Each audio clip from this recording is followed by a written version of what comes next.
Nuko rero dushimiye abantu bose bamaze gushika muri kino kibanza, tubashimiye cyane gose, aho kandi tubamenyeshe kandi ko turi kumwe na Skiliza Band, murabizi haranye ni Vivi Muyomba hamwe na Lina Blanche, murabazi cyane gose mu mashuri agenda atandukanye hano muri Bisco, murabazi bari aho Bisco ngahanyi baragira barahakorera cyane, murabizi muri Kiri Garden vendredi, murabizi muri Waka Waka samedi n'ahandi henshi agenda hatandukanye. Nuko Skiliza Entertainment nk'uko musanze mubizi ni band yihaye gukuza umuziki ndundi no kuduza abakiri bato batarevye imyaka kugira ngo bikunde bageze umuziki w'igihugu kure kandi batange n'umusaruro ukwiye usahirize n'igihugu kugira ngo bigende neza, twese twisange mu iterambere biciye mu muziki.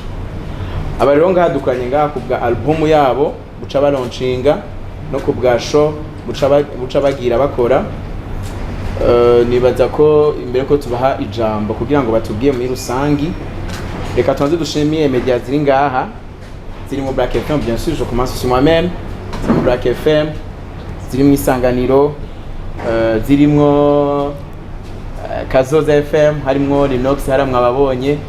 badufasha byinshi kandi barafashije cyane gose muri Skiliza Entertainment, aho bafashije mu bijanye n'ivyuma, ama live y'amashow n'ibindi bigenda bitandukanye. Ayibonye kuri baje yabo bakora ibigenda bitandukanye, production video, photography n'ibindi byinshi bigenda bitandukanye kumwe kumayibona hariya. Turi muri Nox Music Company, nabanje gisata cha marketing, nkuko vyanditse kuri Roll-Up, turi maison de production ikora video, photo, video mu buryo bwiyaguye, turakora ama live streaming mu buryo bubiri, hariyo live streaming sanzwe na live streaming biteye, tukaba twaje gushigikira Skiliza Band, hama tukaba tugiye gukorana ibikorwa byinshi cyane, nzobona cyane turi kumwe nabo murakoze. Dushimire kandi aharanyi muri Indundi Culture, bien sûr Yann Santana n'est pas là, mugore kananye tumushimire, niyabishikira mwe birazogenda neza. Hervé mo aussi tubashimiye cyane, ya Celeb Show tubashimiye cyane, ako kandi kundi ruhande Simba Twabigirimana Vianney, mugabo mu gucuraranga mu mwuga wanje wo kuririmba banyita Vivi Muyomba. Hanyuma Vivi Muyomba turi kumwe na Skiliza twarabateguriye album yacu, album nziza izodohera amatwi nkuko namarayivuga kandi karyohera n'umutima. Nkuko mubizi murazi yuko imiziki y'abarundi iryohera umutima kandi kafise n'impanuro, ico niyo mpamvu twabateguriye rero ku munsi itariki 13 z'ukwicenda turafise concert yo kwerekana urukurikirane rw'indirimbo zacu, izobera nganyene muri CCF. Hanyuma turafise video zibiri nibaza ko zizosohoka nyene zikurikirana urwo rukurikirane rw'indirimbo. Nkuko turabatumiye rero mwese nkuko muri ngaha dushigikire imiziki ndundi, dushigikire abaririmbyi bacu. Murazi ko bigoye ntivyoroshe, namwe murabona ko bigoye kandi biroroshe ko twababonye, umva niteka mwaduteye. Karibu cyane rero, dufise indirimbo, hazobamwe indirimbo 11 ya bonus, tuzobashiramwo 11 ya bonus canke zibiri za bonus, ko dufise indirimbo nyinshi dukeneye ko abantu bumva, turabikora ico twohindura kandi mu ndirimbo. Murazi ko indirimbo z'u Burundi zifise akanovera gatandukanye, turabatumiye rero mwumviriza akanovera kacu kasikiriza, muryohera amatwi, muryohera imitima. Karibu cyane. Namahoro mwese, nkuko munzi nitwa Lina Blanche, nkaba ndi muri Skiliza Entertainment,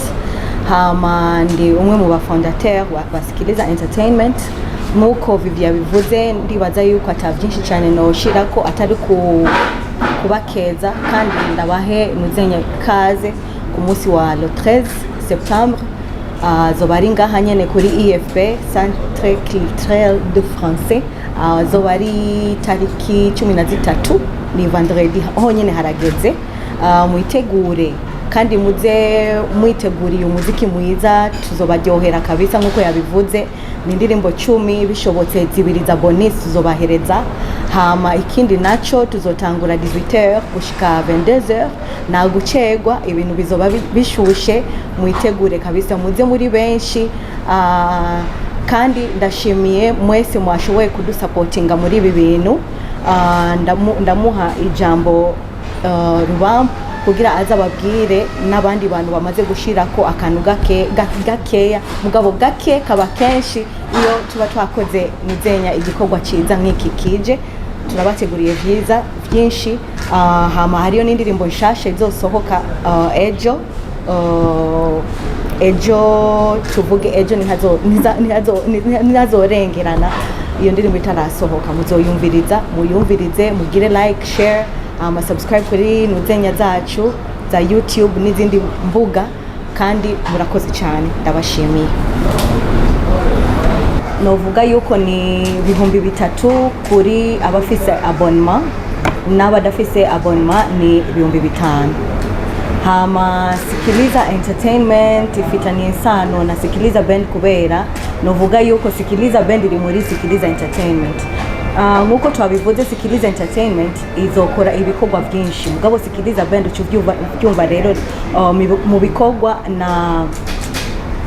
nibirimwo basi Sikiliza Band irimo muri Sikiliza Entertainment. Volume y'indirimbo Sikiliza ya ikimaze kurangura icambere murazi ko mutuzi kubera turabaririmbye umva nta muntu aririmba adafise aririmbira nifo ko ufise ishirahamwe ririmbiramo canke igisata uririmbiramo ica kabiri kira ku mwaka tuzoguma turonka Sikiliza kumviriza ya kabiri ni ya gatatu album zoguma zibandanye kubera dufise niryo hangiro ryacu hanyuma ibyo tumaze gushikako turagomba kwigisha n'abandi akaranga kuvuza ingoma imiduri ntituvuze ibitari gusa kuririmba dufise vision yo kugira ngo twigishe n'akaranga muri Sikiliza abantu bumvirize n'indero runtu kuko murazi ko hari indirimbo nyinshi zitagira indero runtu urumva muri Sikiliza rero tuza gukora ikintu abantu bose bumviriza kugira ngo bazoronke indero runtu n'akaranga Burundi turi babiri mugabo inyuma yacu hariho n'abandi bazoririmba si twebwe twenyene kuko ni singombwa ngo mutwumvirize twenyene turi babiri n'abandi barakeneye kukumvirizwa Vivi Muyomba na band kubera band iravuza murazi ko aribo bafise ingufu nyinshi mu kuvuza turi kumwe twese kugira twitwe Sikiliza nuko twaranguye ibikorwa twararirimbye abantu baratuzi ko tumaze kubona turafasha imfuvyi n'abafakazi gusa tubafasha mu mifuko yacu burya turonka mugabo tumaze gukora byinshi nico gituma abantu batuzi kuko hari ico twokora